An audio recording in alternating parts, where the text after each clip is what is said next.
వాక్యము ద్వారా తెలుసుకుందాం. ప్రార్థించుకొని ప్రారంభించుకుందాం. పరిశుద్ధుడా, ప్రేమ కలిగిన తండ్రి, నమ్మదగిన దేవ, మరొక మారు నాయన ప్రభువా, నీ సన్నిధిలో ఈ విధంగా మేము సంఘముగా కూడి నీ వాక్యము మేము ధ్యానించుటకు వినుటకు మీరు ఇచ్చిన ఈ గొప్ప తరుణాన్ని బట్టి, కృపని బట్టి నాయనానికి వందనాలు, స్తుతులు, స్తోత్రాలు చెల్లించుకుంటున్నాం ప్రభువా. జీవాహారము నాయన ప్రభువా, నీ వాక్యము నాయన ప్రభువా. నాయన తండ్రి, వినబోచున్న వాక్యము, ప్రకటింపబోచున్న వాక్యము మేము శ్రద్ధగా విని మా హృదయ లోతుల్లో దాన్ని విత్తుకునే కృపని మాకు కలుగ చేయమని బ్రతిమాలుకుంటున్నాం. విన్న దానిని దుష్టుడు మా యొద్ద నుండి దొంగలింపకుండా దాన్ని భద్రపరుచుకునే శక్తి, బలమును, ఆత్మ జ్ఞానమును, వివేచనను మాకు ఈరోజు దయచేయమని బ్రతిమాలుతూ, ఈరోజు ఎక్కడైతే వాక్కు పరిచర్య జరుగుతుందో, ఏ స్థలాల్లో, ఏ సంఘాల్లో నాన్న తండ్రి వాక్కు పరిచర్య జరుగుతుందో, బోధిస్తున్న ప్రతి కాపర్ని, అపోస్తుల్ని, ప్రవక్తుడిని నీ చేతికి అప్పగిస్తున్నాను. నన్ను నీ పాదము చెంత చేర్చుకుంటున్నాను ప్రభువా. మమ్మల్ని అందరినీ నీ కృపలో భద్రపరిచి మేము మాట్లాడవలసిన మాటలు నీవే మాట్లాడండి నాయన ప్రభువా. మా నోటిలో నుండి ఏ వ్యర్థమైన వట్టి మాటలు, అబద్ధపు మాటలు, అబద్ధపు బోధ కూడా మా నోటిలో నుండి వినపడకుండా నాయనా మమ్మల్ని నీ ఆత్మచేత నింపి నాయనా మా నోటిని నీ బోరగా వాడుకొని మా నోట నీ మాట వచ్చి మమ్మల్ని నడిపించి నీ సాధనంగా ఈరోజు నిలబెట్టుకొని వాడుకోమని ఈ ప్రార్థన మిక్కిలి వినయముతో నీ కుమారుడైన మా రక్షకుడైన యేసుక్రీస్తు పేరుట ప్రార్థించి వేడుకుంటున్నాను తండ్రి, ఆమేన్. ద్వితీయోపదేశ కాండము 7వ అధ్యాయం 7వ వచనము నుండి మనం ధ్యానించుకుందాం. ఏం రాయబడి ఉందో అక్కడ ఒకసారి చదువుకుందాం. 7 నుండి 9 చదవండి. దానికి ముందు ఒక మాట మీతో చెప్పాలనుకుంటున్నాను. అవుట్ ఆఫ్ కాంటెక్స్ట్ అనుకోండి. దీన్ని ఏమంటారండి తెలుగులో? మడిమ. నేను పోయిన వారం కాకుండా గత వారంలోని ఆజ్ఞల గురించి మీకు ఒక మాట చెప్పాను, గుర్తున్నాయి కదా? 10 ఆజ్ఞల గురించి. నేను హీబ్రూ బైబిల్ ధ్యానిస్తున్నప్పుడు అందులోనే ఒక చక్కటి మర్మము దేవుడు తెలియపరచు. రాసుకోండి, మీకు ఇది గొప్ప ఇన్ఫర్మేషన్. మీకు అందులోని 172 వర్డ్స్ ఉన్నాయంటే, 10 ఆజ్ఞలలోని ఎన్ని వర్డ్స్ ఉన్నాయండి? 172 వర్డ్స్. ఎందుకు ఈ మాట చెప్తున్నానంటే, ఈ మడిమని హీబ్రూ భాషలోని ఎఖేవ్ అంటారు. ఏమంటారు? ఎఖేవ్. దీని సంఖ్య కూడా 172. అంటే దేవుడు ఏమంటున్నాడంటే, మీరు నా వాక్యములో నడిచినంత వరకు మీ కాలుని ఏమిటి చెప్పాలి? దుష్టుడు దేన్ని పట్టుకోవాలంటాడు? హలో, ఆదికాండములోని నీకును నీ సంతానమునకును ఆమె సంతానమునకు నీ సంతానమునకు ఏం కలుగుతుందంట? వైరము కలుగుతుంది. అప్పుడు దుష్టుడు ఏం చేస్తాడంట? మడిమి పట్టుకోవటం వల్ల ఏం జరుగుతుంది? కాలు జారి పడిపోతాం. చూడండి ఎంత చక్కటి మాట అంటే, 10 ఆజ్ఞల్లో రాయబడిన మాటలు 172. మడిమ అనే మాట ఎకేవ్ అంటారు హీబ్రూ భాషలోని. ఇది జస్ట్ ఫర్ యువర్ ఇన్ఫర్మేషన్ అండి, మీకు ఇష్టమైతే జ్ఞాపకం పెట్టుకోండి. దేవుడు ఏమంటున్నాడంటే, God wants us to walk in his ways. దేవుడు తన మార్గములో నడవాలని ఆశ కలిగి ఉన్నాడు మనల్ని. దుష్టుడు ఏం చేయాలంటే, దేవుడు మార్గములో నడవకుండా మిమ్మల్ని త్రొట్టిల్లు చేయాలని మీ మడిమని పట్టుకోవడానికి ప్రయత్నిస్తున్నాడు. ఈ ఎకేవ్ అనే మాట ముందు ఒక్క అక్షరము కలిపితే, యోడ్ అనే అక్షరం కలిపితే అది యాకోబుగా మారిపోతుంది. అంటే యాకోబు, చూడండి ఎంత చక్కటి అర్థం. యాకోబు అంటే ఏమిటి? మడిమను పట్టే వాడు, యూసర్పర్ ఆఫ్ అథారిటీ, యూసర్పర్ ఆఫ్ పవర్.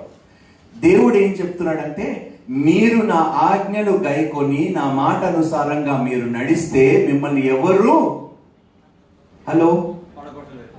పడగొట్టలేరు. అప్పుడు దేవుని వాక్యములో నడిస్తే మనకి ఏం శక్తి ఉంటుందంట?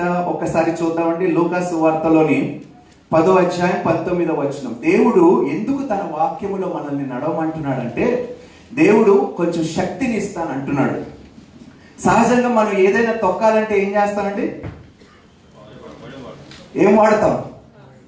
అల్లు చెప్పాలి. ఎందుకు పెట్టాడో తెలుసండి? ఈ మాటని ఒకసారి చూద్దామండి. ఇది మీ మీ ఇన్ఫర్మేషన్ కోసమే చెప్తున్నాను, రాసుకోండి. లూకాసు వార్త 10వ అధ్యాయము 19వ వచనం. ఇదిగో పాములను తేళ్లను తొక్కుటకును శత్రు బలం అంతటి మీదను మీకు అధికారం అనుగ్రహించి ఉన్నాను. ఏది మీకు ఎంత మాత్రమును హాని చేయదు. దేవునికి స్తోత్రం అంట. హల్లెలూయా. ఈ పాదం అంట, దేవుడు ఏమంటాడు? కీర్తనకారుడు ఏమంటాడు? నీ వాక్యము నా పాదముకు దీపము, నా త్రోవకు వెలుగై ఉన్నప్పుడు ఏదొచ్చినా కూడా మనం చూడగలుగుతాము. అది మనకి హానికరమైతే మనం ఏం చేస్తాము? సో దేవుడు ఏమంటున్నాడంటే, మీరు నా మాటలు అనుసరించి నా వాక్యాన్ని గైకొని మీరు నడిస్తే దేనినైనా మీరు అనగద్రొక్కగలుగుతారు. మీకు వ్యతిరేకముగా ఏ శక్తి వచ్చినా, ఎటువంటి అంటే సింహములను, నాగుపాములను, కొదమ సింహములు ఏం చేస్తారంట? మనం సహజంగా ఎలా నడవాలంటే, మనకి ఇబ్బంది ఉన్నప్పుడు దేవుడు ఏమంటున్నాడంటే, ఎలా నడవకండి అంటున్నాడు. భయపడి నడవకండి. దేవుడు ఏమంటున్నాడు? నా వాక్యము నీకు తోడుగా ఉంది, అనగా ద్రొక్కుతూ నడవండి, అంత శక్తిని నేను మీకు ఇచ్చి ఉన్నాను అంటున్నాడు దేవుడు. భయపడకుడి, చింతించుకుడి, దిగులు పడకుడి. మీకు సమస్యలు భారముగా అనిపించినప్పుడు మీరు ఏం చేయాలంటే, హలో, సమస్యని ఎక్కడ నెత్తి మీద వేసుకోమంటున్నాడా?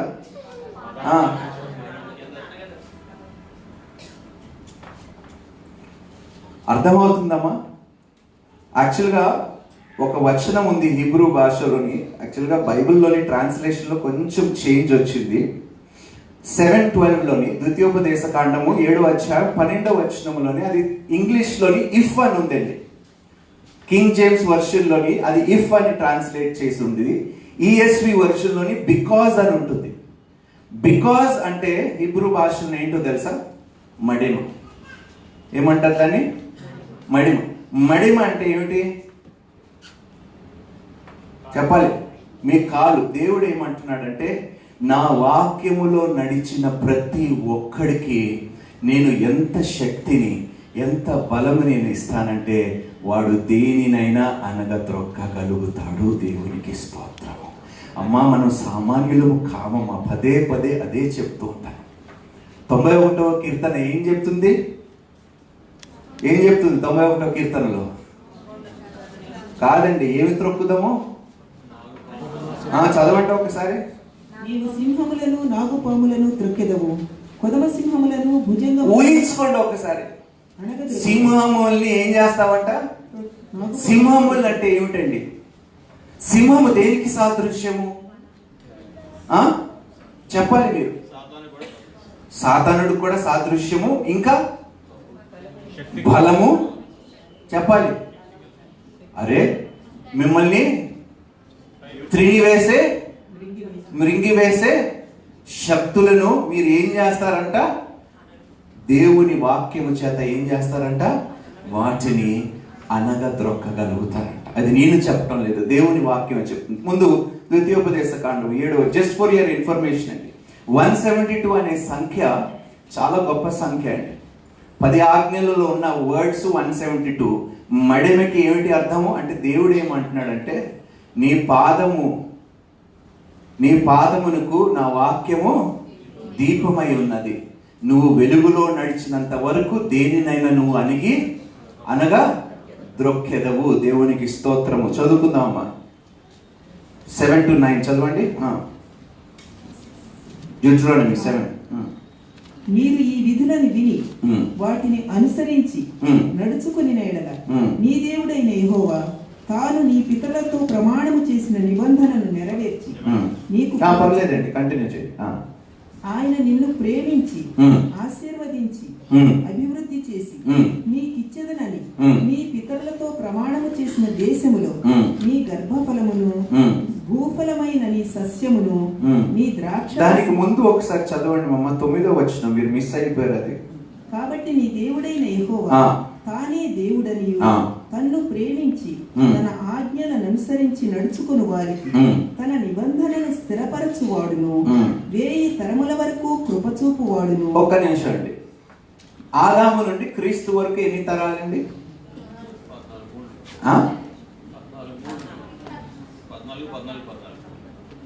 అదేంటండి? కాదండి, మీరు అబ్రహాము నుండి చెప్తున్నారు, ఆదాము నుండి నేను అడుగుతున్నాను.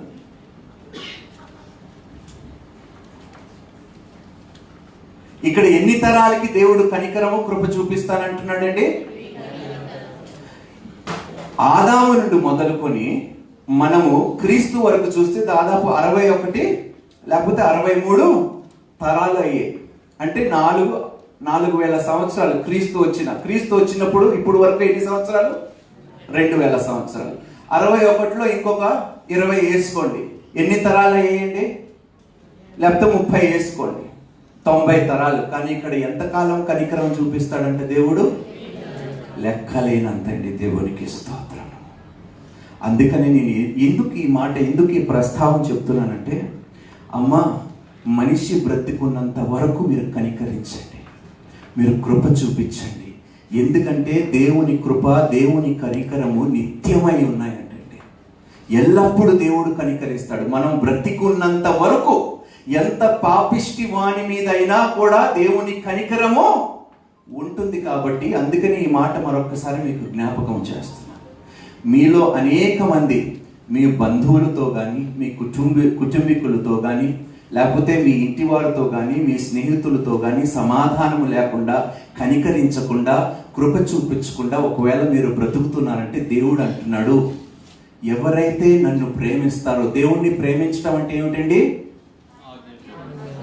దేవుడు లాగా పోలి ఆయన స్వరూపాన్ని పాడు చేయకుండా ఎవరైతే నడుస్తారో వారికి 1000 తరములంట దేవుడు కనికరముని కృప చూపిస్తాడు.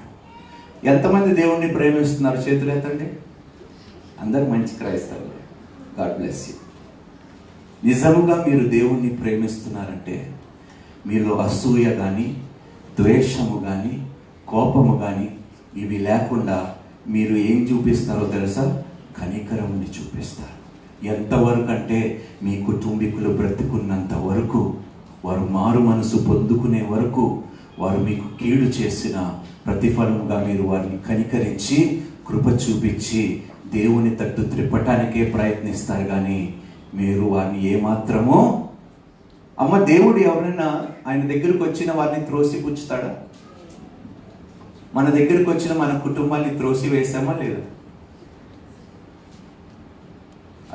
అడుగుతున్నానండి, చెప్పండి. దేవుడు ఎవరిని త్రోసి వేయడన్నప్పుడు నీవు ఎవరు దేవుడు స్థలాన్ని తీసుకోవటానికి? అంటే దేవుడి కన్నా గొప్పవాడివా నువ్వు త్రోసి వేయటానికి? దేవుడి కన్నా గొప్పవాడివా? దేవుడి కన్నా ఎక్కువ కనికరము కృప కలిగిన వాడివా, కలిగిన దానివా నువ్వు? అమ్మ, ఎలాంటి వాడినైనా నువ్వు కనికరిస్తే అంతకన్నా గొప్ప కృప మనం పొందుకుంటాము దేవుని నుండి. అంతకన్నా గొప్ప ఆశీర్వాదం మనము దేవుని యొద్ద నుండి మనం పొందుకుంటాము. చదువుకుందామా? 11వ వచనానికి రండి. కాబట్టి ఆయన తను ద్వేషించు వాని విషయం ఆలస్యము చేయక బహిరంగముగా వానికి దండన విధించు. కాబట్టి నేడు నేను నీకు ఆజ్ఞాపించు ధర్మము అనగా విధులను కట్టడలను మీరు అనుసరించి నడుచుకునవాలి. మీరు ఈ విధులను విని వాటిని అనుసరించి నడుచుకుని నేడల నీ దేవుడైన యెహోవా తాను నీ పితరులతో ప్రమాణము చేసిన నిబంధనను నెరవేర్చి నీకు కృప చూపును. ఆయన నిన్ను ప్రేమించి ఆశీర్వదించి అభివృద్ధి చేసి నీకిచ్చేదనని నీ పితరులతో ప్రమాణము చేసిన దేశములో. దేవుడు ఆశ ఏముందో తెలుసండి? ఇక్కడ అసలు దేవుడు మనిషి పట్ల ఏం ఆశ కలిగి ఉన్నాడో ఎవరైనా చెప్తారా? ఎవరైనా చెప్తారా? దేవుడు ఒకటే ఆశ కలిగి ఉన్నాడు. God's desire is to bless. దేవుడు ఆశ ఏమి కలిగి ఉన్నాడంటే తన బిడ్డల పట్ల వారిని దీవించాలి. ఏ తండ్రి అయినా వారి కొడుకుల్ని దీవించాలా, శపించాలని కోరుకుంటాడు? చెప్పండి. మనుషులైన మనమే దీవించాలని ఆశపడుతుంటే మనల్ని సృష్టించిన పరలోకపు తండ్రి ఎంతగా మనల్ని దీవించాలి, మనం ఎంతగా దీవించబడాలని కోరుకుంటున్నాడు. చూడండి ఏమంటున్నాడు, నేను మిమ్మల్ని ప్రేమించి ఆశీర్వదించి అభివృద్ధి చేసి. ప్రేమ, ఆశీర్వాదము, అభివృద్ధి అంటే వర్ధిల్లుతామంట.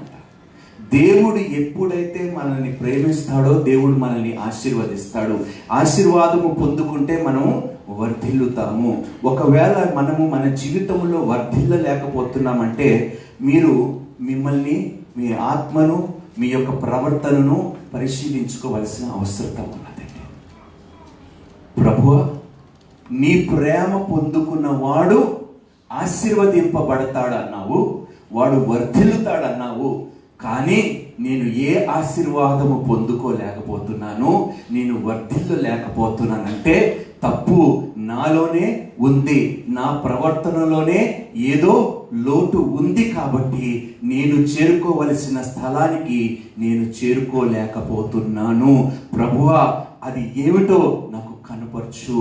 ఆ లోటుని నేను సరిచేసుకోవటానికి సిద్ధముగా ఉన్నాను. ఆశపడే ప్రాణముని తృప్తిపరిచే దేవుడు అంటే అందరినీ దేవుడు ఏం చేయాలనుకుంటున్నాడు? ప్రేమించాలనుకుంటున్నాడు, ఆశీర్వదించాలనుకుంటున్నాడు, దీవించాలనుకుంటున్నాడు. మనం అందరినీ దేవుడు ఏం చేయాలనుకుంటున్నాడు? తోకగా పెట్టాలనుకుంటున్నాడు, తలగా పెట్టాలనుకుంటున్నాడు. మనం ఎలా బ్రతుకుతున్నాము, అది మీరే ఆలోచించుకోండి. అబ్రహాము ఎలా బ్రతికాడు, యాకోబు ఎలా బ్రతికాడు, యోసేఫ్ ఎలా బ్రతికాడు, యేసుక్రీస్తు ప్రభు ఎలా బ్రతికాడు, శిష్యులు ఎలా బ్రతికాడు. అమ్మ, ధనం ఉంటే తల అని అనుకోకండి దయచేసి, అది చాలా పొరపాటు. Riches will never make you the head, it will always bring you down. దేవుడు చదవండి అమ్మా అది. ఆయన నిన్ను ప్రేమించి ఆశీర్వదించి అభివృద్ధి చేసి నీకిచ్చేదనని నీ పితరులతో ప్రమాణము చేసిన దేవుడు. కానీ ఎందుకు ప్రభువా అని మనం అడిగినప్పుడు ఒకసారి మనల్ని మనమే పరిశీలించుకోవాలండి. దేవుడికి నీ ప్రవర్తనే నచ్చకపోతే నీవు ఏ బిడ్డని ఈ లోకములోకి తీసుకురావాలో ఆ బిడ్డ నీ ప్రవర్తన చూచి చెడిపోవటము నాకు ఇష్టమో లేదు.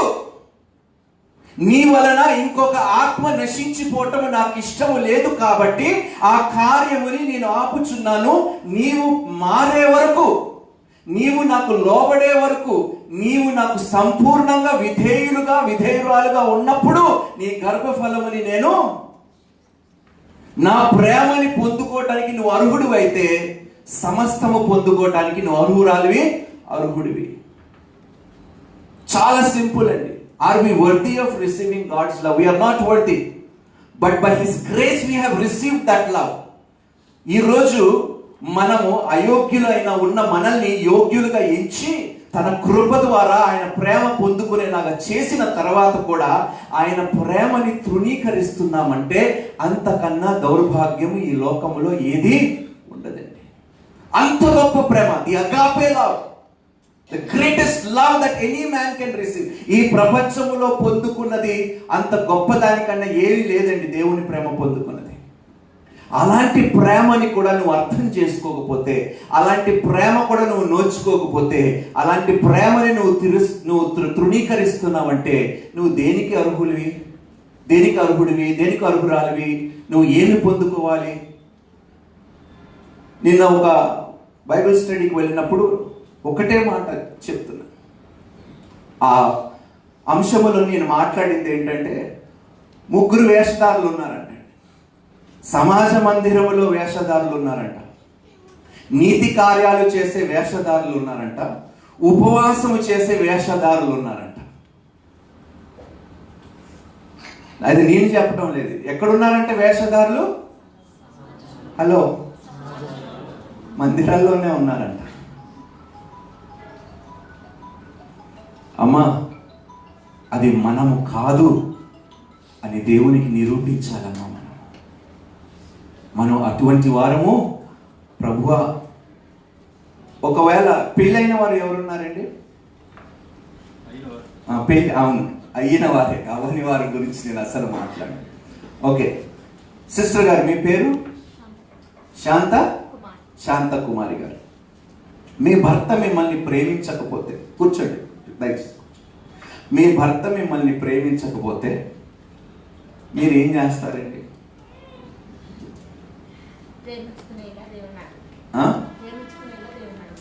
అప్పుడు మీరు ఏమనుకుంటారంటే, ఈ వ్యక్తి నా ప్రేమకి అర్హుడు కాడు. ఇంతగా ఈ వ్యక్తిని నేను నమ్మి, ఇంతగా నన్ను నేను సమర్పించుకొని, ఇంతగా నేను సేవ చేసి, ఇంతగా ప్రేమిస్తున్నా కూడా ఈ వ్యక్తి నన్ను తిరిగి ప్రేమించట్లేదంటే ఈ వ్యక్తి నా ప్రేమకి, చెప్పండి, same thing applies there also. నీవు నిజంగా దేవుని ప్రేమకి అర్హుడువా కావా? అర్హుడు అయితే ఆయన ప్రేమని నువ్వు అర్థం చేసుకొని, ఆయన ప్రేమని పొందుకొని, ఆయన ప్రేమని ఇతరులకు కూడా నీవు, చెప్పండి, చూపిస్తావు. చదువుకుందామా. నీ ద్రాక్షారసమును, నీ నూనెను, నీ పశువుల మందలను, నీ గొర్రెల మందలను, మేకల మందలను దీవించును. సమస్త జనముల కంటే ఎక్కువగా నీవు ఆశీర్వదింపబడు. సమస్త జనుల కంటే ఎక్కువగా దేవుడు అబద్ధం ఆడుతున్నాడా? సమస్త జనుల కన్నా ఎక్కువగా ఎంతమంది దీవించబడ్డారు చెప్పు, చేతులెత్తండి. Yes, praise the Lord. Thank you. ఆ మాట వినిపిస్తాడు అంటే ఎంతసేపు డబ్బు గురించే. సమస్త జనుల కన్నా ఎక్కువగా దీవించబడటం ఏమిటంటే క్రీస్తుని పొందుకోవటమే. సమస్త జనుల కన్నా ఎక్కువగా దీవించబడ్డవారు ఎవరు ఈ సమాజంలో? క్రైస్తవులైన మనమే, విశ్వాసులు. దేవునికి స్తోత్రం. చదవండి మామ. నీలో మగవానికే కాని ఆడుదానికే కాని గొడ్డుతనం ఉండదు. ఏముండదంట? దేవుడి ప్రేమిస్తే అంట ఎవరు గొడ్రాలుగా ఉండరు. దేవుని ప్రేమని పొందుకున్నవాడు, దేవుని ప్రేమని అర్థం చేసుకున్నవాడు, దేవుని మాటకి గైకొని జీవించే ఆమె జీవితములో గొడ్రాలుగా ఆమె ఎన్నడూ, నేను చెప్పటం లేదండి, దేవుడు చెప్తున్నాడు. దేవుడు అబద్ధం ఆడటకు మనుష్యుడు కాడు. ఎన్నడూ ఎవరు మీలో, నా జనులో గొడ్రాలుగా ఎవరు ఉండరు అని దేవుడే తన వాక్యములో సెలవిస్తున్నాడు. ఎప్పుడైతే దేవుని ప్రేమ మనం పొందుకుంటామో, దేవుని ప్రేమ పొందుకొని ఆ ప్రేమని మనము తృణీకరింపకుండా ఎప్పుడైతే మనం జీవిస్తామో, ఆ ప్రేమ ఇతరులు కూడా మనం పంచులాగా ఎప్పుడైతే ఉంటామో సమస్తము పొందుకుంటామమ్మా దేవుని కృపని బట్టి. చదువుకుందాం. నీ పశువులలోనైనా ఉండదు. యెహోవా నీ యొద్ద నుండి సర్వ రోగములను, దేవునికి స్తోత్రము. దేవుడు ఒక వ్యక్తిని ప్రేమిస్తే సర్వ రోగములను తొలగించి, రోగములు రావనటం లేదు, వస్తే గాని దేవుడు ఏం చేస్తాడంట? దేవుడు తొలగిస్తాడంట, స్వస్థపరుస్తాడంట, ఆయుష్ని పొడిగిస్తాడంట. దేవుడు ఎప్పుడు పొడిగిస్తాడండి? మనం ఎప్పుడైతే ఆయన వాక్యానుసారముగా జీవిస్తామో. బిల్లీ గ్రహం ఎన్ని సంవత్సరాలు బ్రతికారండి? Almost 100 years. ఎలా బ్రతకగలిగాడండి? ఎంతమందికి సెంచరీ కొట్టాలని ఆశ ఉంది? చేతులెత్తండి. అదేంటండి, అయ్యో బాబోయ్, 100 years వద్దా ఎవరికి?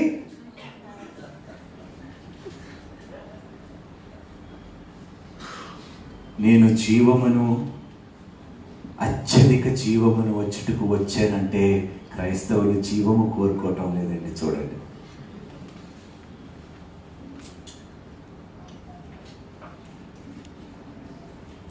హండ్రెడ్ దాటైనా నేను బ్రతకాలని నాకు ఆశ ఉన్నది. ఆమేన్.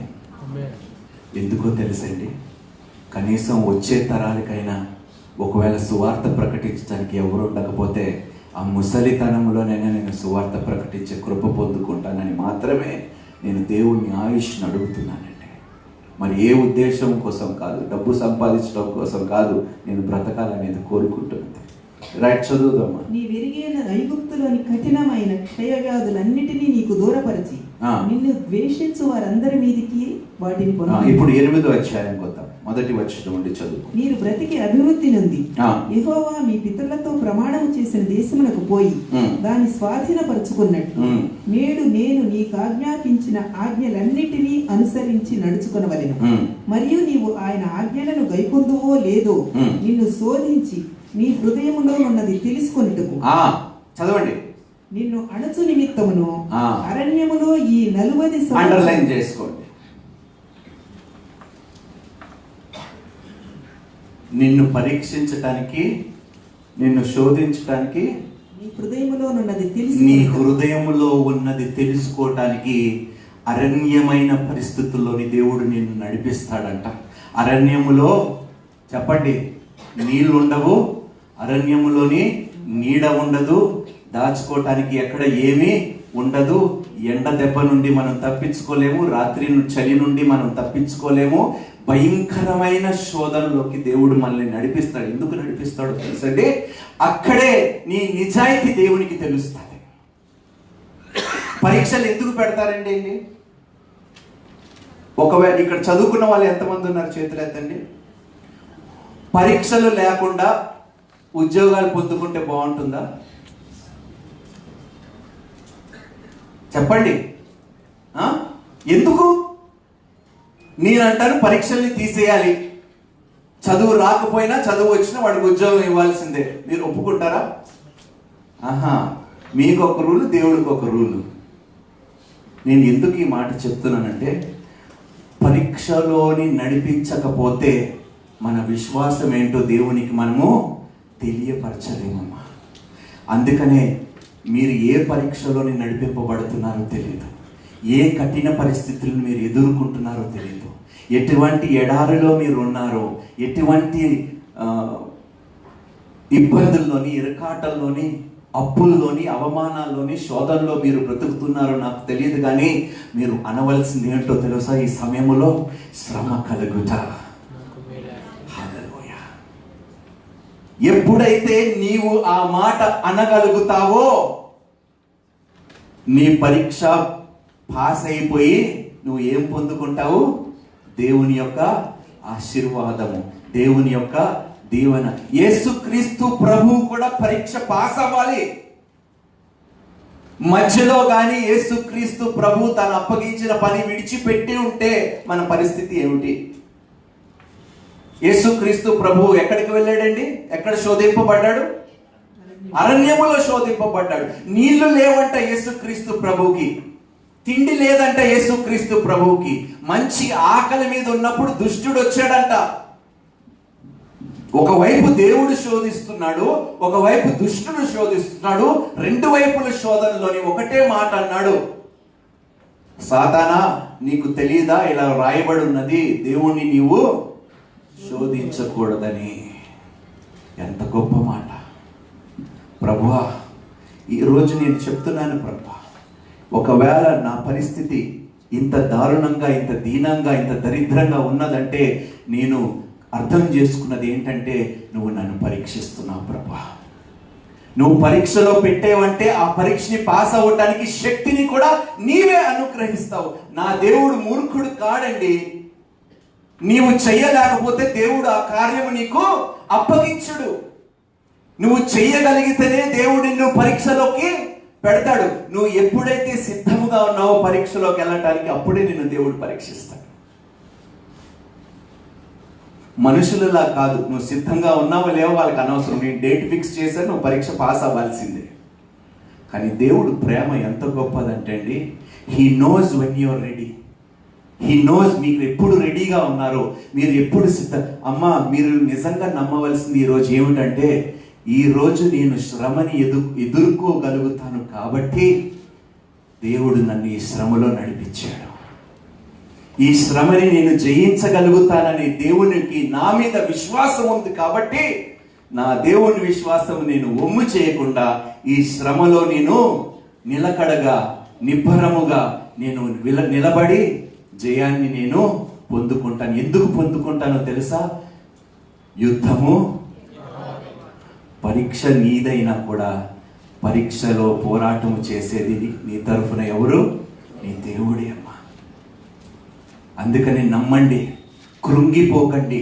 నేను చచ్చిపోతాను, నా జీవితము వ్యర్థము, నాకు ఏది రావటము లేదు, నేను దేన్ని పొందుకోలేకపోతున్నాను, తండ్రి నన్ను క్షమించు ప్రభువా, ఈ విధంగా నేను ఆలోచించినందుకు, ఇంత భయపడిపోయినందుకు నన్ను క్షమించు ప్రభువా. నాయనా, every test will become a testimony. ప్రతి పరీక్షను దేవుడు ఒక సాక్ష్యముగా మార్చబోతున్నాడు. దేవునికి స్తోత్రము. కాస్త నిరీక్షణ కలిగి ఉండండి అంటున్నాడు దేవుడు. అమ్మ, తండ్రికి ఆ మాత్రం హక్కు లేదమ్మా నిన్ను పరీక్షించడానికి? వీడు నిజంగా నన్ను ప్రేమిస్తున్నాడని తెలుసుకోవాలంటే ఏం చేస్తారు చెప్పండి? అరే మాట్లాడరేంటబ్బా? పరీక్షిస్తాడు. పరీక్షలో మీరు కృంగిపోకుండా మంచి మార్క్స్ మీరు పొందుకోవాలని నేను ఆశపడుతున్నాను. చాలామంది నేను చూస్తున్నానమ్మా, ఎప్పుడు దేవుణ్ణి తిరిగి అంటారు, ఏంటి ప్రభువా, ఎందుకు ఇలా చేస్తున్నావు నా జీవితంతో? ఎందుకు నాకు సక్సెస్ ఇవ్వటం లేదు? ఎందుకు నాకు జయాన్ని ఇవ్వటం లేదు? అవతలోడు చూడండి, నన్ను దాటి వెళ్ళిపోతున్నారు, వారు చక్కగా సెటిల్ అయిపోయారు. దేవుడు అంటున్నారు, వారి కన్నా గొప్పదానిగా, గొప్పవాడిగా, అనేక జనముల కన్నా గొప్పగా నేను హెచ్చిస్తానని మాట మర్చిపోయావా? మర్చిపోయావా? నేను అబద్ధం ఆడటకు మానవుడు కాను, పశ్చాత్తాపపడటకు నరపుత్రుని కానే కాను. నేను చెప్పి చెయ్యకుండునా, నేను మాట ఇచ్చి స్థాపింపకుండునా, అనేక జనముల కన్నా నిన్ను గొప్పదానిగా, గొప్పవాడిగా చేస్తానన్నప్పుడు నిన్ను పరీక్షిస్తున్నాను. ఈ పరీక్షలో నువ్వు పాస్ అవుతే ఎందులోనైనా యథార్థముగా నువ్వు ఉంటావు అనే విషయములోనే నేను పరీక్షిస్తున్నాను. ఒక వ్యక్తిని నేను పరీక్షించాలంటే నా ఇంట్లో పెట్టుకుంటాను, బంగారం డబ్బుని బయట కావాలనే పెడతాను, ఏమి చేస్తాడో అని. ఒకవేళ తీసుకోలేదనుకోండి, అయ్యా ఇలా బయట పెట్టకండి, నేను చూశాను కాబట్టి సరిపోయింది, మరి ఎవరైనా ఉంటే బహుశా తీసుకెళ్ళిపోయేవారు, ఇదిగో జాగ్రత్తగా ఇక్కడ ముందుకు వచ్చేయండి, ఫ్రంట్కి వచ్చి తీసుకొని జాగ్రత్త కబోర్డ్లో పెట్టినప్పుడు మీరు ఆ వ్యక్తికి ఏం చేస్తారు? ఆ బయట ఉన్న డబ్బులో కాస్త డబ్బు తీసుకొని, నీ నిజాయితీని నేను అభినందిస్తున్నాను, ఇదిగో నీ నిజాయితీకి ప్రతిఫలము, దేవునికి స్తోత్రము. పరీక్ష పాస్ అయిపోయాడు. పాస్ అయినందుకు నేను ఏం చేశాను? ప్రతిఫలమును ఇచ్చాను. అందరికీ దేవుడు ప్రతిఫలముని ఇవ్వాలని కోరుకుంటున్నాడు, కానీ పరీక్ష పాస్ అవ్వాలని ముందు దేవుడు అడుగుతున్నాడు. నీవు సిద్ధముగా ఉన్నప్పుడే అమ్మా, దుష్టుడు నిన్ను మోసం చేస్తాడు. నీ వల్ల వినిపిస్తుందా? నీ వల్ల కాదు. ట్రై చేయటం కూడా వేస్ట్. వద్దు, చచ్చిపో, ఎందుకు పనికిరావు నువ్వు, నీ లైఫ్ వేస్ట్, నువ్వు ఎందులో సక్సెస్ కావు. అప్పుడు నువ్వు చెప్పవలసింది ఏమిటంటే, నన్ను బలపరచువాని యందు, నా బలహీనతలో నా బలము దేవుడై ఉన్నాడు, దేవునికి స్తోత్రము. నేను కృంగిపోను, నేను లొంగిపోను, నేను ఏమాత్రము ఈ అబద్ధపు మాటలకి నేను నిజంగా దేవుని మాటలకి కాదని దుష్టుని మాటలకి ఒప్పుకున్నానంటే దేవుడిని అబద్ధికారుడుగా చేసేసాను. నా దేవుడు ఏమంటున్నాడంటే, గొడ్రాలుగా ఎవరుండరు, అనేక జనుల కన్నా గొప్పగా మిమ్మల్ని హెచ్చిస్తానంటున్నాడు, గొప్ప స్వాస్థ్యముని దేవుడు ఇస్తానంటున్నాడు, ఏ లోటు లేకుండా ఆశీర్వదిస్తాడంట, వర్ధిల్ల చేస్తాడంట. దేవుడు అబద్ధం ఆడుతున్నాడా, లేకపోతే మన విశ్వాసం సరిపోవటం లేదా ఆయన మాటల్ని నమ్మటానికి? మీరే నిర్ణయించుకోండి. ఈరోజు నమ్మటము నీ వశమైతే సమస్తము, నమ్మటము నీ వశమైతే, దేవుడు అంటున్నాడు, ఇలాంటి కఠిన పరిస్థితుల్లో ఎవరైనా ఉన్నారా, మీతోనే మాట్లాడుతున్నాను అంటున్నాడు. డబ్బు లేకుండా అప్పులతో బ్రతుకుతూ, అవమానంలో బ్రతుకుతూ, సిగ్గుతో బ్రతుకుతూ, సమాజంలో తలెత్తుకోకుండా మీరు బ్రతుకుతున్నారా? ఇదిగో నిరీక్షణ కలిగి ఉండండి, మీ ప్రతిఫలము త్వరలోనే మీరు పొందుకోబోతున్నారు. దేవునికి స్తోత్రము. జడియకుడి, భయపడుకుడి, నిబ్బరముగా ఉండండి. మీరు నాటని పొలములు, త్రవ్వని బావులు, కట్టని పురములు నేను నీకు ఇస్తాను. కానీ ఈ పరీక్షలోని మీరు నిలకడగా ఉండండి. చెప్పండి, శ్రమ కలుగుట మహా ఆనందముగా నేను ఎంచుకుంటున్నానని చెప్పండి. అప్పుడే మీ విశ్వాసంని మనం కనపరచగలుగుతాం దేవునికి. అందుకనే దేవుడు అంటున్నాడు, మరొక్కసారి ఆ వచనం మీరు అండర్లైన్ చేసుకోండి దయచేసి, ఈ వచనం చదవండి. మరియు నీవు ఆయన ఆజ్ఞలను గైకొందువో లేదో, నీవు దేవుని మాట వింటావో లేదో. నిన్ను పరీక్షించడానికి కారణం ఏమిటంటే, ఈ పరీక్షలో కూడా ఏమి దేవుడి అని చెప్పి వెళ్ళిపోతావా? దేవా, నన్ను ఏమి చేసినా, నువ్వు నన్ను చంపినా, నేను మాత్రము నిన్ను విడిచిపెట్టేవాడిగా ఉండను అని వెళ్ళటానికి దేవుడు నిన్ను పరీక్షిస్తున్నాడు. నీ విశ్వాసాన్ని పరీక్షిస్తున్నాడు. నీ ప్రేమ దేవుని పట్ల ఏ విధంగా ఉన్నదో తెలియటానికి నిన్ను పరీక్షిస్తున్నాడు. అమ్మా, ఈ ఎడారితనము ఎక్కువ కాలం ఉండదు. ఈ డబ్బు లేకుండా, ఈ దరిద్రలతో, ఈ అవమానముతో, అనారోగ్యముతో, ఈ శోధనలతో, శ్రమలతో ఏదైతే మనం వెళుతున్నామో, ఏదైతే ఈ అనుభవంలో మనం నడుస్తున్నామో అది ఎక్కువ కాలం ఉండదు అని దేవుడు చెప్తున్నాడు. ఎందుకంటే దేవుడు అంటున్నాడు, నేను నిన్ను ఘనపరిచేదను, నేను నిన్ను హెచ్చించేదను, నేను నిన్ను వర్ధిల్లు చేస్తానన్న దేవుడు చేసే తీరుతాడు. నా తండ్రి అబద్ధం ఆడడు. దేవుడు మనుషులను లక్ష్య పెట్టేవాడు కాడండి. ఎంత గొప్ప దేవుడో చూడండి. చదువుకుందామా. నిన్ను శోధించి నీ హృదయములో తెలుసుకొంటకు నిన్ను అణచు నిమిత్తమును అరణ్యములో ఈ 40 సంవత్సరములు నీ దేవుడైన యెహోవా నిన్ను నడిపించిన మార్గం అంతటిని జ్ఞాపకము చేసుకొను. నీ కెపాసిటీ ఏంటో తెలుసుకోవాలంటే నీ ప్రాజెక్ట్ మేనేజర్ ఏమిస్తాడు? ఒక అసైన్మెంట్ ఇస్తాడు, ఒక టాస్క్ ఇస్తాడు. It's a challenging task. ఆ టాస్క్ నువ్వు పూర్తి చేసావు అనుకోండి, నువ్వు ఏం పొందుకుంటావు? You will be the next candidate to go to a higher. దేవునికి స్తోత్రం. ఆ అసైన్మెంట్ నువ్వు పూర్తి చేసుకుంటే, ఆ టాస్క్ నువ్వు పూర్తి చేసుకుంటే నెక్స్ట్ ప్రమోషన్ లిస్ట్ లో ఎవరుంటారు? చేసిన వాడా, చెయ్యని వాడా? దేవునికి స్తోత్రం. అందుకనే దేవుడు అంటాడు, మీ హృదయాన్ని పరీక్షించటకు మాత్రమే. అమ్మా, మీకు నొప్పి, బాధ, అవమానము, సిగ్గుపడటానికి కాదు నేను ఇవన్నీ చేస్తుంది. మీరు ఈ పరిస్థితుల్లో ఎలాగా ప్రవర్తిస్తారో చూడటానికి, పరీక్షించటానికి.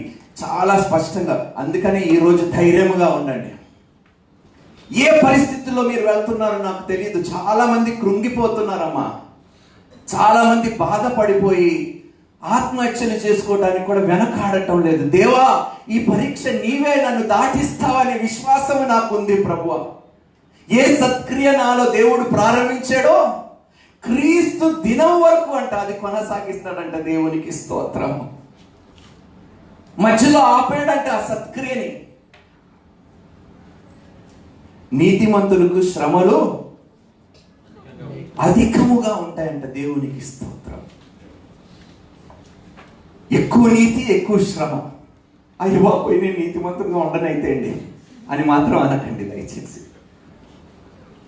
ఎక్కువ నీతి, ఎక్కువ శ్రమ, ఎక్కువ ఆశీర్వాదము. దేవునికి స్తోత్రం. శ్రమ, యోబు ఎంత ఎక్కువగా శ్రమించాడో, ఓర్చుకున్నాడో రెట్టింపుగా అంట. దేవునికి స్తోత్రం. రెట్టింపుగా ఆశీర్వదింపబడ్డాడు. నీ శ్రమకు, నీ పరీక్షకు దేవుడు ఈ లోకరీతిగా సింగిల్ గా ఇవ్వడంట, రెట్టింపుగానే ఇస్తాడంట. దేవునికి స్తోత్రం. సిద్ధంగా ఉన్నారా ఎదుర్కోవటానికి శ్రమలను? ఎంతమంది సిద్ధంగా ఉన్నారు? నిజంగా చేతులు ఎత్తుతాం. చెప్పండి, దేవా, నేను ఎడారిలో వెళుతున్నప్పుడు, నేను నా తండ్రి శోధనలో నడిపింపబడుతున్నప్పుడు, శ్రమలు, ఇరుకాటులు, ఇబ్బందుల్లో నేను ఉన్నప్పుడు, ప్రభువా, కుడి తట్టు ఎడమ తట్టు చూడకుండా నీ తట్టు చూస్తూ, నాయనా, నేను జీవించులాగా కృపని నాకు దయచేయ ప్రభువా. నేను కృంగిపోకుండా ఆ పరీక్షలోని నేను నిలబడి రెట్టింపు ఘనతని పొందుకునే కృపని నాకు దయచేయ ప్రభువా. ఎస్, ఆమేన్, ఆమేన్. చదువుకుందామా. ఆహారము వల్లనే కాక యెహోవా సెలవిచ్చిన ప్రతి మాట వలన నరులు బ్రతుకుదురని నీకు తెలియచేయుటకు ఆయన నిన్ను అణచి నీకు ఆకలి కలుగజేసి నీవే గాని నీ ఏమిటంట? మళ్ళీ చదవండి, అండర్లైన్ చేసుకోండి అమ్మా దయచేసి. ఆహారము వలననే కాక. ఆపేద్దాం. మీరు దేని వల్ల బ్రతుకుతున్నారు? చెప్పాలి. దేని వల్ల బ్రతుకుతున్నారు? నాకు వినిపించట్లేదు, చెప్పండి అబ్బా తొందరగా. దేని వల్ల బ్రతుకుతున్నారు? ఆ ఆహారం మిమ్మల్ని చంపుతుందా, బ్రతికిస్తుందా? పిచ్చోళ్ళు మనం అందరం, చంపేస్తుందయ్యా ఆహారం. అందుకని డాక్టర్ దగ్గరికి వెళ్తున్నాం కదా. ఆ ఆహారం ఏం చేస్తుంది మనల్ని? ఇప్పుడు తింటుందంతా ఏమిటి? దేనితో నిండిపోయి ఉన్నది? చెప్పాలి. పురుగుల మందుతో నిండిపోయి ఉన్నది. విషాన్నే మనం తింటున్నాం. బ్రతుకుతామని అనుకోవటం మూర్ఖత్వం అమ్మ. మనుషులు పెట్టే ఆహారం మనల్ని చంపుతుంది, దేవుడిచ్చే ఆహారం మనల్ని బ్రతికిస్తాదంట. దేవునికి స్తోత్రం. అందుకని దేవుడు అంటాడు, నేను జీవ ఆహారమని. మీరు తినే ఆహారము క్షయమైనది. మీరు ఆహారం 2 రోజులు బయట పెట్టండి, మంచి స్మెల్ వస్తుంది. వస్తుందా లేదా? చెప్పండి. ఎన్నిసార్లు మీరు ఫుడ్ డస్ట్బిన్ లో పడేసారు? చేతులు ఎత్తండి. అరే పడేసిన వారు చేతులు ఎత్తండి. అలాంటి ఆహారము కోసము అన్నదమ్ములతోని వైరము. అలాంటి పుచ్చిపోయే ఆహారాని కోసము, కుళ్ళిపోయే తిండి కోసము, పనికిరాని దాని కోసము తల్లిదండ్రులతో గొడవలు, అన్నాదమ్ములతో గొడవలు. ఏమి మాయలోకంలో బ్రతుకుతున్నామండి మనం. పుచ్చిపోతాదని తెలిసి కూడా జీవితం అంతయు ఆ పుచ్చిపోయే దానికి అంత సమయం పెడుతున్నాము, కానీ బ్రతికించే దాని కొరకు ఎంత సమయం మనం పెడుతున్నామో మీరే తెలుసుకోవాలి అని దేవుడు అంటున్నాడండి. పుచ్చిపోయే దానికి 6 రోజులు ఎన్ని గంటలైనా పని చేయటానికి మీరు సిద్ధంగా ఉన్నారు, కానీ బ్రతికించే దాని కొరకు 1 రోజు 4 గంటలు ఇవ్వటానికి ఎంత కష్టమైపోతుందో, ఎంత ఇబ్బందో. చదువుదామమ్మా. నీవే కాని నీ పితరులే కాని ఎరుగని మన్నాతో నిన్ను పోషించి. మన్నా అంటే ఎవరు? యేసుక్రీస్తు ప్రభువారు. ఎరుగని మన్నా. దేవుడు అప్పుడు యేసుక్రీస్తుని వారి మధ్యలోకి పంపించినా వారు గుర్తుపట్టలేదంట. ఎరగని మన్నాను పంపించాడంట. యేసునే పంపించాడంట. జీవ ఆహారముని పంపించాడంట. వారు సామాన్యమైన తిండి తినలేదండి. ఎడారిలోని మనుషులు తినే తిండి వారు తినలేదంట. ఆయనను బ్రతికారంట. దేవునికి స్తోత్రం అంట. చదువుకుందామమ్మా. ఈ 40 సంవత్సరములు నీవు వేసుకొనిన బట్టలు పాతగిలలేదు, నీ కాలు వాయలేదు. ఒకడు తన కుమారుని ఎట్లు. నీ బట్ట చిరగలేదంట, నీ కాలు. రోజు అదే గోల. బట్టలు లేవు, అయ్యా నొప్పులు ప్రభు, నొప్పులు ప్రభు. ఎందుకో తెలుసా? నీవు నమ్ముతుంది క్షయమైన దానిని కాబట్టి. అది నీ శరీరాన్ని బలహీనపరుస్తుందని నీవు తెలిసి కూడా దానికే ప్రాధాన్యత ఇస్తున్నావు కాబట్టి నువ్వు దేనినైతే నమ్ముతున్నావో అదే నిన్ను చంపుతుంది, అదే నిన్ను చంపేస్తుంది. ఆయనను దాని కొరకే నెలంతా తరబడి చెమట వచ్చి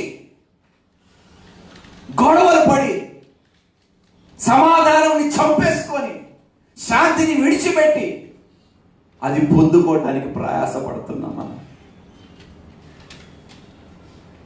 చదువుకున్నాం. ఒకడు తన కుమారుని ఎట్లు శిక్షించెనో అట్లే నీ దేవుడైన యెహోవా నిన్ను శిక్షించువాడని నీవు తెలుసుకొని ఆయన మార్గములలో నడుచుకొనున్నట్లును ఆయనకు భయపడినట్లును నీ దేవుడైన యెహోవా ఆజ్ఞలను గైకొనవలెను.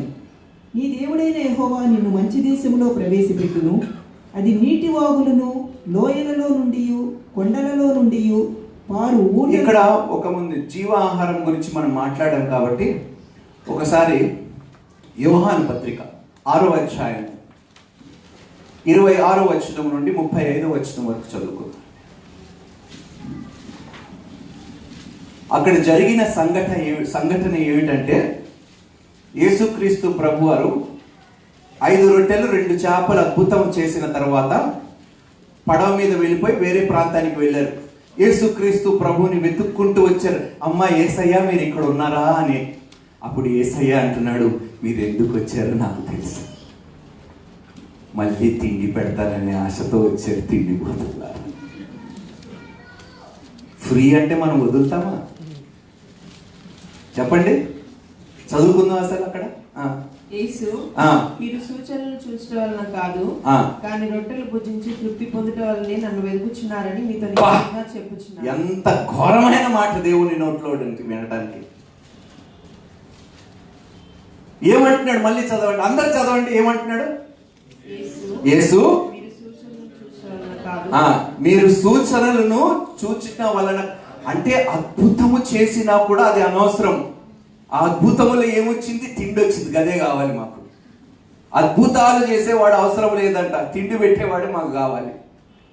అందుకనే ఎంతైనా ఆఫీస్లో మేము కష్టపడతాం, కానీ సంఘంలో మాత్రం మేము పని చేయం.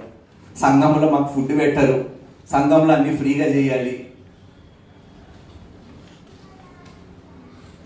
ఒక గొప్ప బోధకుడు అన్నాడు, who is a great leader తెలుసా? ఎవడైతే సంఘములోని ఊడ్చేవాడిగా ఉంటాడో, ఏడ్చేవాడిగా ఉంటాడో, వాడు గొప్ప నాయకుడిగా ఈ లోకంలో బ్రతకగలుగుతాడట. One who weeps in the church and one who sweeps in the church, they will become great leaders అంట ఇన్ దిస్ వరల్డ్. ఎక్కడమ్మా ఆ రోజులు పోయాయి. 8:30 సంఘం అంటే ఎవడైనా వస్తున్నాడా సహాయం చేయడానికి? సంఘాన్ని ఆఫీస్లో పనికి మాలిన వాటికి సహాయం చేయటం. Boss I there, no problem, 1 more hour, no problem. ఎందుకు? జీతం ఇస్తాడంట. రేపిచ్చే వాళ్ళ నిత్య జీతం ఇచ్చాడు దేవుడు మనకి, దేవునికి ఇస్తుంది. ఎక్కడుందండి మన మనసు? చదువుకుందామా 6 నుండి 26 నుండి. మీరు సూచనలు చూడటం వలన కాదు, గురించి తృప్తి పొందడం వల్లనే నన్ను వెతుకుచున్నారని మీతో నిశ్చయంగా చెప్పుచున్నాను. రొట్టెలు భుజించుట పొందుట వల్లనే నన్ను వెతుకుచున్నారని, అందుకోసమే మీరు చర్చికి వస్తున్నారు. ప్రభువా మంచి ఉద్యోగం, మంచి ఇల్లు, మంచి లైఫ్ స్టైల్ ఇవ్వు ప్రభువా. ఇచ్చిన తర్వాత ఏం చేస్తానంటే నేను మర్చిపోతాను ప్రభు, సంఘంలో పని చేయను ప్రభు, సంఘంతో నాకు ఇంకేం పని ప్రభు. కాపరు ఊరుకునే పైసలు అడుగుతూ ఉంటాడు, ఎందుకు ఇవ్వాలి ప్రభు?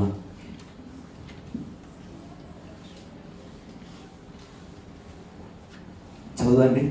క్షేమైన ఆహారం కొరకు కష్టపడకుడి. ఏసీస్ పని చేయటం లేదా? ఎక్కడ ఆన్లో లేవు చూడండి. క్షయమైన ఆహారం కొరకు కష్టపడకుడి, కానీ నిత్యజీవం కలుగుచే అక్షయమైన ఆహారం కొరకే కష్టపడుడి. దేని కొరకు కష్టపడమంటున్నాడు?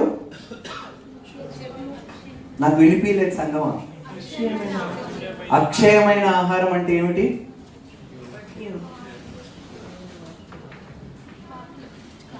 Okay, thank you.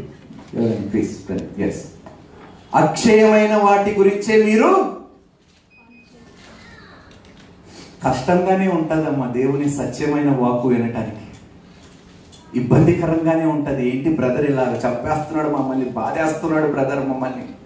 అమ్మా ఇప్పుడు మనం ఈ మాటలు వినకపోతే ఎప్పుడు వింటామో తెలియదు. మళ్ళా నాకు రేపు బ్రతుకుంటామో లేదో తెలియదమ్మా, రేపు బ్రతుకుతామో లేదో తెలియదు. చదువుకుందాము త్వరగా. మనుష్య కుమారుడు దానిని మీకు ఇచ్చును, ఇందుకై తండ్రి అయిన దేవుడు ఆయనకు ముద్ర వేసి ఉన్నాడని చెప్పారు. వారు, మేము దేవుని క్రియలు జరిగించడానికి ఏమి చేయవాలని ఆయన అడగగా, యేసు, ఆయన పంపిన వాణి యందు మీరు విశ్వాసం ఉంచితే దేవుని క్రియ అని వారితో చెప్పారు. వారు, అట్లయితే మేము చూచి నిన్ను విశ్వసించకు నీవు ఏ సూచక క్రియ చేయించున్నావు, ఏమి జరిగించుచున్నావు, భుజించుటకు పరలోకం నుండి ఆయన ఆహారం వారికి అనుగ్రహించును అని రాయబడినట్టు మన పితరులు అరణ్యంలో మన్నాను భుజించడని ఆయనతో చెప్పిరి. కాబట్టి యేసు పరలోకం నుండి వచ్చే ఆహారం మోషేకి ఇయ్యలేదు, నా తండ్రియే పరలోకం నుండి వచ్చి నిజమైన ఆహారం మీకు అనుగ్రహించు. ఆహారం ఎక్కడి నుంచి కూడా రావచ్చంట. తిండి భూమి మీద నుండే కాదు, అది నమ్మితే మీ దృష్టి ఎప్పుడు తిండి మీద ఉండదు. మీ ధ్యాస ఎప్పుడు డబ్బు సంపాదన మీద ఉండదు. ఇక్కడ నాకు దొరకకపోయినా పరలోకములో నుండి కూడా నా దేవుడు నన్ను తినిపించగలిగే గొప్ప దేవుడు. దేవునికి స్తోత్రం. With God all things are possible. నా దేవునితో సమస్తము సాధ్యం. చదవండి. పరలోకం నుండి దిగి వచ్చి లోకమునకు జీవమునిచ్చినది దేవుడు అనుగ్రహించు ఆహారమై ఉన్నదని మీతో నిశ్చయంగా చెప్పుచున్నానని వారితో చెప్పాను. కావున వారు ప్రభువా ఈ ఆహారం ఎల్లప్పుడూ మాకు అనుగ్రహించమని. అందుకే యేసు వారితో ఇట్లను, జీవాహారం నేనే, నా యొద్దకు వచ్చి వాడు ఏ మాత్రం ఆకలి కొనడు, నా యందు విశ్వాసం ఉంచి వాడు ఎప్పుడూ దప్పికొనడు. దేవునికి స్తోత్రము. ఆయన దగ్గరికి వచ్చిన వారంట ఎన్నడూ ఆకలిగా ఉన్నాడు. అంటే ఏమిటి? తిండి గురించి మాట్లాడంట, బట్ట గురించి మాట్లాడంట, ఆయన గురించి మాత్రమే మాట్లాడతాడంట. ఎందుకంటే నీవు ఉంటే నాకు చాలు ప్రభువా, నువ్వు తిండి పెడతానని నీ దగ్గరికి వస్తున్నానంటే అంతకన్నా దౌర్భాగ్యం ఏముంటుంది ప్రభువా. ఇలాంటి ఆలోచన కలిగి ఎవరైనా దేవుని దగ్గరికి వస్తున్నారంటే దేవుడు అంటున్నాడు, అమ్మా ఇలాంటి ఆలోచనతో నా దగ్గరికి రాకండమ్మా. తిండి కోసము కాదమ్మా నేను మీకోసం చచ్చిపోయినది, మరణించినది. చదువుకుందామమ్మా ద్వితీయోపదేశ కాండంలోని. ఇప్పుడు బ్రెడ్ ఎలా తయారవుతుందండి? ఒక మాట ముగించేస్తాను. బ్రెడ్ ఎలా తయారవుతుందండి? గోధుమతో కదండి, వీట్తో. Bread is the final product, output. గోధుమలో నుండి గోధుమలు నలగబెట్టి పిండిగా చేసి పిండిని నలిపి అంత కష్టపడితే ఏమొస్తుంది? ఇందులో మీకు అర్థమైంది ఏమిటండి? Man shall not live by bread alone. అంటే నీ యొక్క శక్తి మీద నువ్వు ఆధారపడి ఇది నా కష్టార్జితము, ఇది నా కష్టము వలనే నేను పొందుకొని నేను బ్రతుకుతున్నాం అనుకున్న వాడు దేవుని దృష్టిలో మూర్ఖుడండి. చాలా మంది చెప్పేవారు ఉన్నారండి. భర్తలు భార్యలతో చెప్తారు, ఏమనుకుంటున్నావు, నేను ఇంత కష్టపడి ఇంట్లోని ఫుడ్ పెడుతున్నాను, అయ్యా నీకు ఇచ్చినది కూడా ఆ కృప ఎవరు? దేవుడే ఇచ్చాడు. మనం దేన్ని నమ్ముతున్నామంటే మన ఎఫర్ట్స్ని నమ్ముతున్నాం, మన కష్టాన్ని నమ్ముతున్నాము, మన శ్రమని మనం నమ్ముకొని ఈ శ్రమ వలనే ఈ కష్టం వలనే నేను జీతము పొందుకొని నేను వర్ధిల్లుతున్నాను అని ఎవడైతే నమ్ముతున్నాడో వాడంత మూర్ఖుడి లోకంలో. అందుకని దేవుడు అంటున్నాడు, man shall not live by bread alone because bread is the finished product of man's effort. మనిషి శ్రమ తర్వాతనే రొట్టె వచ్చినది. శ్రమ పడకుండా మనిషి రొట్టి చేయలేదు, కానీ ఆ రొట్టి చేసినా కూడా ఆ రొట్టి క్షయమైనది అంటున్నాడు. అంటే నీ శ్రమ ఈ లోకములో దేని గురించి నువ్వు శ్రమ పడినా అది క్షయమైనదే అంటున్నాడు. ఎక్కువ కాలం మీలో ఉండదు, మీ మధ్యలో నిలవదు అని దేవుడు అంటున్నాడు. Man shall not live by bread alone. చదువుకుందామా ద్వితీయోపదేశ కాండం, త్వరగా ఫినిష్ చేసేసుకుందాం. 8వ అధ్యాయం. నీ దేవుడైన యెహోవా నిన్ను మంచి దేశంలో ప్రవేశపెట్టును. అది గోధుమలు, యవలు, ద్రాక్ష చెట్లు, అంజూరపు చెట్లు, దానిమ్మ పండ్లును గల దేశము, ఒలీవ నూనెయు తేనెయు గల దేశము, కరవు అనుకొనకుండా నీవు ఆహారము తిను దేశము, అందులో నీకు ఏ లోపం ఉండదు. అది ఇనుపరాళ్ళు గల దేశము, దాని కొండలలో నీవు రాగి త్రవి తీయవచ్చు. నీవు తిని తృప్తి పొంది నీ దేవుడైన యెహోవా నీకిచ్చిన మంచి దేశం. అండర్లైన్ చేసుకోండి, నీవు తిని తృప్తి పొంది నీ దేవుడైన యెహోవా నీకిచ్చిన మంచి దేశమును బట్టి ఆయనను స్తుతింపవలెను. నేడు నేను నీకు ఆజ్ఞాపించు ఆయన ఆజ్ఞలను విధులను కట్టడలను నీవు అనుసరింపక నీ దేవుడైన యెహోవాను మరచి కడుపారా తిని మంచి ఇండ్లు కట్టించుకొని వాటిలో నివసింపగా నీ పశువులు నీ గొర్రె మేకలను వృద్ధి అయి నీకు వెండి బంగారములు విస్తరించి నీకు కలిగినదంతయు వర్ధిల్లినప్పుడు నీ మనస్సు మదించి మతిపోయి దాసుల గృహమైన ఐగుప్తు దేశములో నుండి నిన్ను రప్పించిన నీ దేవుడైన యెహోవాను మరచెదవేమో. తాపకరమైన పాములను తేళ్లును కలిగి ఎడారి అయి నీళ్లు లేని భయంకరమైన ఆ గొప్ప అరణ్యములో ఆయన నిన్ను నడిపించెను. రాతి బండ నుండి నీకు నీళ్లు ఉద్యోగం కావాలి ప్రభువా. ఉద్యోగం వచ్చిన తర్వాత సంఘానికి సమయం లేదు, దేవునికి సమయం లేదు, పరిచర్యకి ఏమాత్రమో. I'm very busy God. మా బాస్ నాకు చాలా అసైన్మెంట్స్ ఇచ్చేశాడు, నా బాస్ నాకు చాలా టాస్క్. ఏమనుకుంటున్నారు, ఇది నేను చేయకపోతే నా ఉద్యోగం పోతే పోయిందయ్యా, నీ ప్రాణాలు నువ్వు పోగొట్టుకుంటున్నా విషయం నువ్వు మర్చిపోతావు. ఉద్యోగం కన్నా నీ ప్రాణము తక్కువ ఎక్కువ? చెప్పండి అమ్మా. ఈ ఉద్యోగం పోతే మరొక ఉద్యోగం నేను ఇస్తాను. నీ ప్రాణం పోతే మళ్ళీ ప్రాణము, ముందు నీ ప్రాణాన్ని కాపాడుకో. క్షయమైన వాటిని నువ్వు కోరుకుంటున్నావు, అది తప్పు. అక్షయమైన వాటిని నువ్వు కోరుకో, వర్ధిల్లుతావు. నీవు నీ ఇంటి వారు వర్ధిల్లుతారు. తిన్న తర్వాత చాలామంది కొన్నిసార్లు ఏంటంటే, దేవా నాకు ఆత్రము, నీకు స్తోత్రం.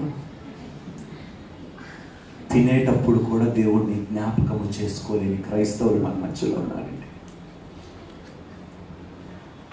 ఎంత సిగ్గుండి. అంతగా ప్రేమించే తండ్రి, నిన్ననే చెప్పానండి, ఎంత కుక్కలు పెంచుకునేవారు ఎవరైనా ఉన్నారండి ఇక్కడ? ఎవరికైనా కుక్కలు ఉన్నాయా? వాటిని చూస్తే నాకు టెన్షన్ స్టార్ట్ అవుతుందండి. ఎందుకో చెప్తున్నాను తెలుసా? కనీసం ఆ కుక్కలాగా నీ దగ్గర పడున్నా కూడా చాలు ప్రభువా. ఏమి ఇచ్చేదండి దానికి? ఒక పూట తిండి పెట్టి నీళ్లు పెట్టినందుకు ఎంత విధేయత చూపిస్తుందండి ఆ కుక్క నాకు. దాన్ని తన్నినా, తిట్టినా, కొట్టినా, చీపోమన్నా నా కాళ్ళు దగ్గరే వచ్చి పడుంటుంది, కానీ నా యజమాని నేను విడిచిపెట్టను అనే మనసు కుక్కకున్నది. కానీ ఇన్ని సంవత్సరాలు తిండి పెట్టే దేవునికి ఏ విధంగా రుణాన్ని చూపిస్తున్నామండి మనం? ఏ విధంగా రుణం చూపిస్తున్నామండి మన దేవునికి? మంచి ఆరోగ్యము, ఆయుష్ని, బలమును, శక్తిని అన్నీ ఇచ్చిన దేవునికి ఏ రుణం చూపిస్తున్నావు? ఆ కుక్క బుద్ధి ఏంటో తెలుసండి? రోడ్డు మీద ఉన్న కుక్కకి 3 రోజులు మీరు తిండి పెట్టండి, 3 సంవత్సరములు మీ ముఖాన్ని మర్చిపోదండి. It is proven fact. 3 రోజులు వీధి కుక్కకి మీరు వెళ్ళి ఫుడ్ పెట్టండి, 3 సంవత్సరములు మిమ్మల్ని జ్ఞాపకం, ఎప్పుడు మీరు కనిపించిన తోక ఒప్పుకుంటూ మీ దగ్గరకు వస్తుంది. తిండి కోసం కాదు, నువ్వు పెట్టిన ఆ తిండిని గుర్తు చేసుకుంటూ నీకు కృతజ్ఞతలు చెల్లించడానికి. దేవుడు అంటున్నాడు, మీరు బాగా తిన్న తర్వాత నన్ను మర్చిపోతున్నారే. నాకు బాధ కలగదా? నా హృదయం గాయపరచడం లేదా? మీరు నా పిల్లలేనా? మీరు నన్ను ప్రేమిస్తున్నారు అంటున్నారు, కానీ తినేటప్పుడు కూడా ఇచ్చిన తండ్రిని మీరు జ్ఞాపకము చేసుకోలేని దౌర్భాగ్యులుగా మీరు బ్రతుకుతున్నారే.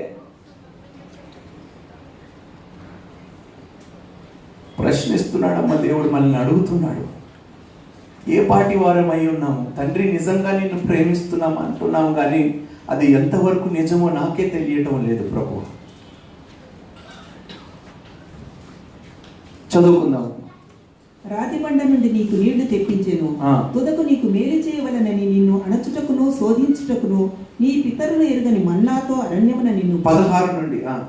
అయితే 17 చదువు. అయితే మీరు మా సామర్థ్యము మా బాహుబలము ఇంత భాగ్యము మాకు కలుగజేసినని అనుకుందురేమో, కాగా నీ దేవుడైన యెహోవాను జ్ఞాపకము చేసుకొనవలెను. వెలయనగా తాను నీ పితరులతో ప్రమాణము చేసినట్లు తన నిబంధనను నేటి వలె స్థాపింపవలెనని మీరు భాగ్యము సంపాదించుకొనుటకై మీకు సామర్థ్యము కలుగజేయువాడు ఆయనే. ఆమేన్. It is only God who gives us the ability to make wealth. నా కష్టము వలన అని ఎప్పుడైతే నువ్వు మాట చెప్పావో ఫినిష్డ్. దేవునికి ఏమాత్రము చోటు లేనివాడిగా చేసేసావు, చోటు లేని దానిగా నువ్వు చేసేసావు. నేనే దేవుణ్ణి, నా కష్టమే, నా తెలివే, నా బలమే, నా జ్ఞానం వలనే నేను ఎంత గొప్పదానిని, ఎంత గొప్పవాడిని అయ్యాను. కానీ దేవుడు అంటున్నాడు అట్లా కాదు, నా వలనే యెహోవా ఆశీర్వాదము నీకు ఐశ్వర్యమును ఇచ్చును. Only God will bless us and help us to make wealth. యెహెజ్కేలు 28వ అధ్యాయం 1 నుండి 7 వచనాలు ఒకసారి చూద్దాం త్వరగా. చాలా మంది ఏమిటంటే వారి ఉద్యోగాల్ని నమ్ముకుంటున్నారండి, చాలా మంది వారి కష్టాన్ని నమ్ముకుంటున్నారండి. ఇదంతా నా వలనే, నేను కష్టపడటం వలనే.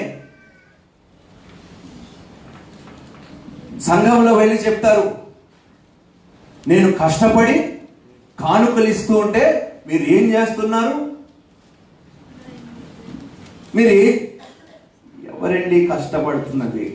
దేవుడు ఇవ్వకపోతే ఎవడైనా ఏదైనా పొందుకోగలుగుతాడా? మీరే చెప్పండి.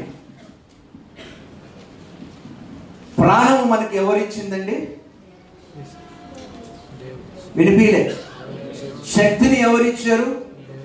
ఆయుష్ని ఎవరిచ్చారు? బలాన్ని ఎవరిచ్చారు? తెలివిని ఎవరిచ్చారు? అన్ని చేయటానికి కారకులు ఎవరు? నో, ఇట్ ఇస్ మీ. నా కష్టం వలనే. ఏమనుకుంటున్నావు?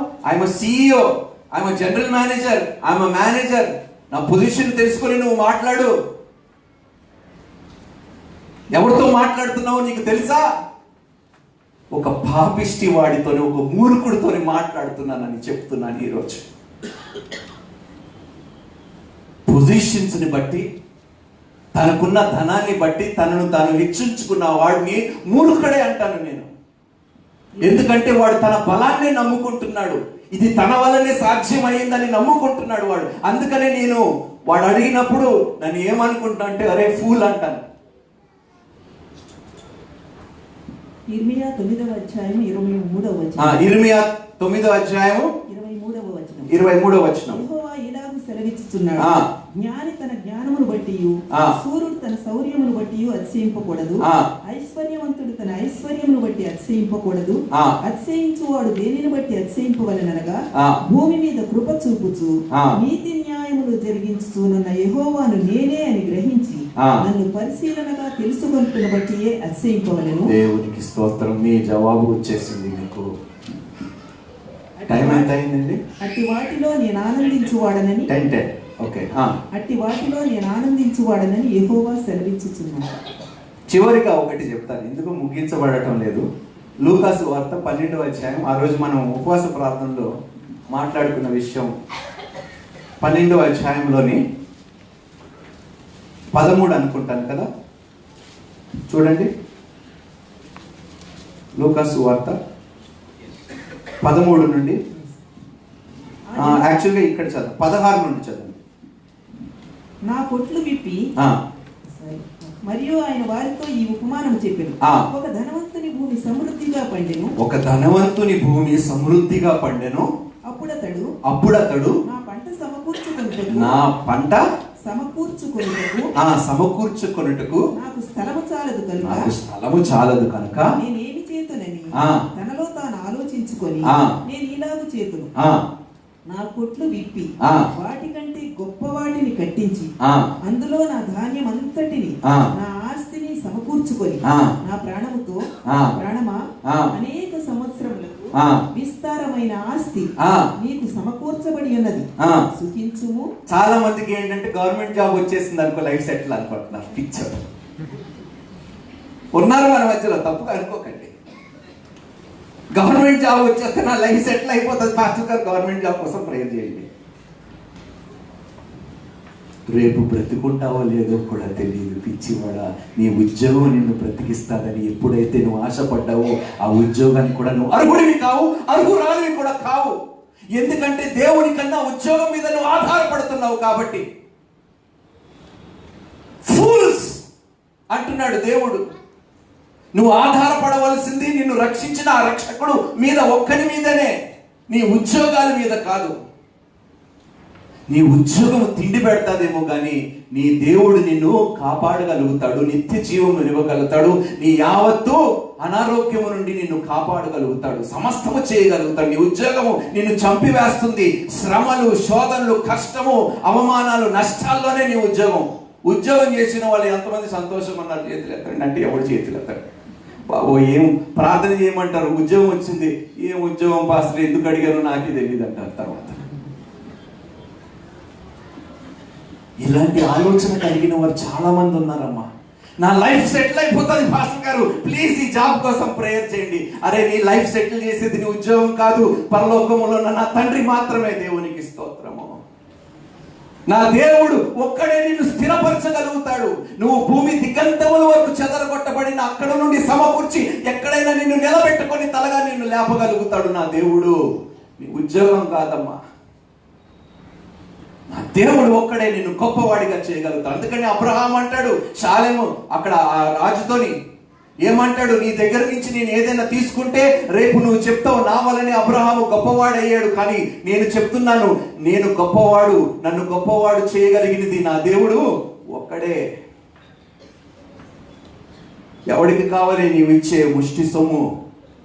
నా దేవుడి దగ్గర దాచబడిన నిధులు పరలోక రాజ్యములో ఉన్నాయి. నాకు ఇవ్వటానికి నా తండ్రి తన తాలూకు చెవులు కూడా నాకు ఇచ్చాడు. దేవునికి స్తోత్రము. చదవండి అమ్మా.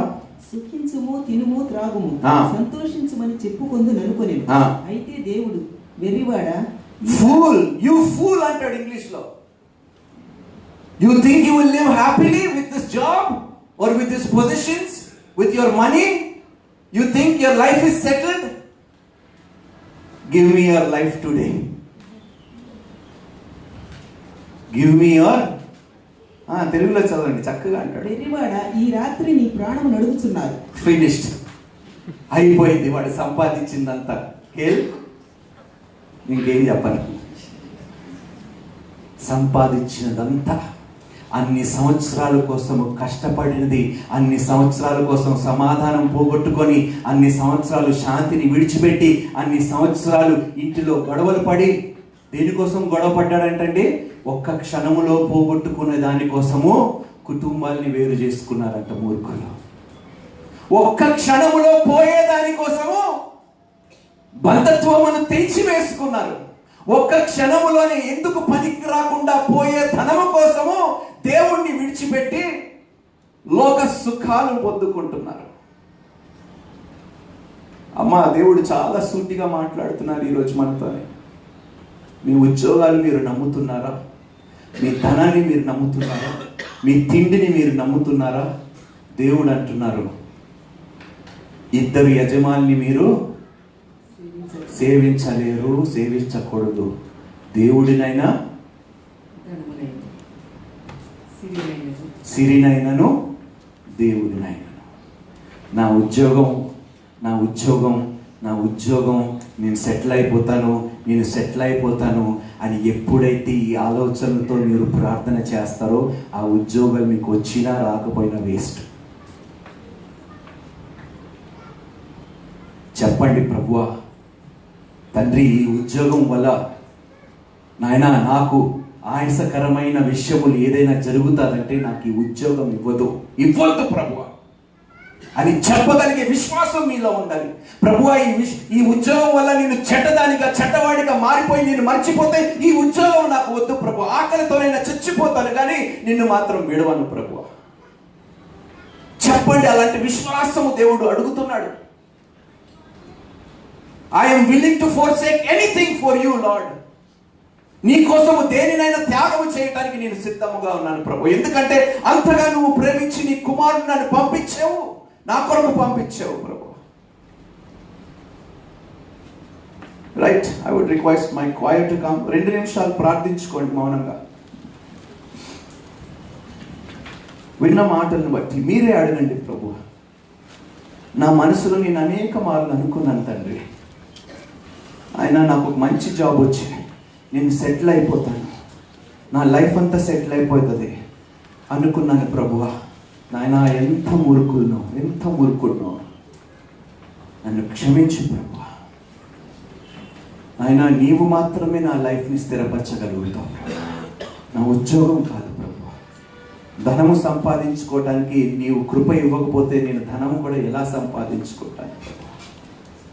ప్రార్థించండి, అడగండి దేవుణ్ణి.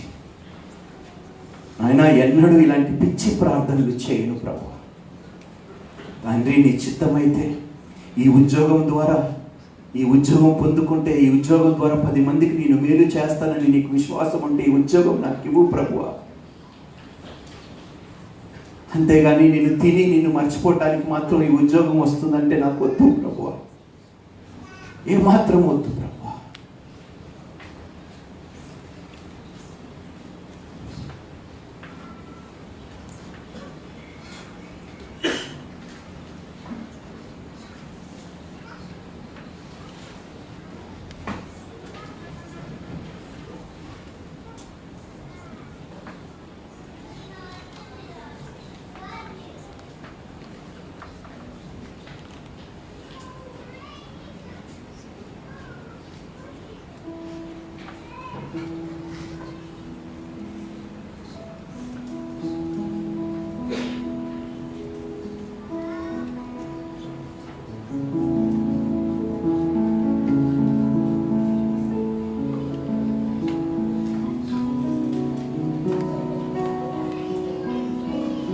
దేవుని అడగటానికి ఇంకో శ్రేష్టమైన ఎన్నో ఉన్నాయి, వాటిని అడగండి. ఈరోజు అడుగుడి ఇవ్వబడును. శ్రేష్టమైన వాటిని, అక్షయమైన వాటిని అడగండి. ఇప్పుడే ఈ క్షణమే అవి మీకు నేను అనుగ్రహిస్తాను అంటున్నాడు దేవుడు. క్షయమైన వాటిని కోరుకోకండి నా కుమార్తె, నా కుమారుడా. అక్షయమైన వాటిని కోరుకోండి, జీవమును కోరుకోండి, నా నీతిని కోరుకోండి, నా రాజ్యముని కోరుకోండి. అవన్నీ నేను మీకు ఇస్తానంటున్నాడు ప్రభు.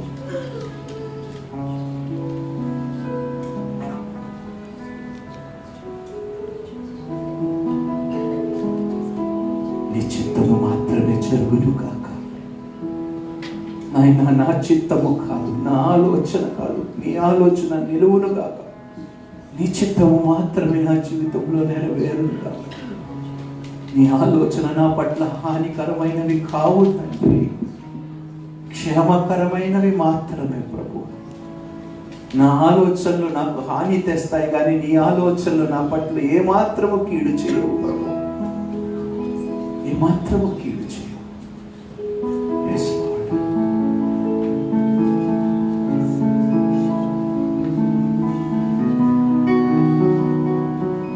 సమయంలో కానుకలు సమర్పించుకుందాం మన దేవునికి.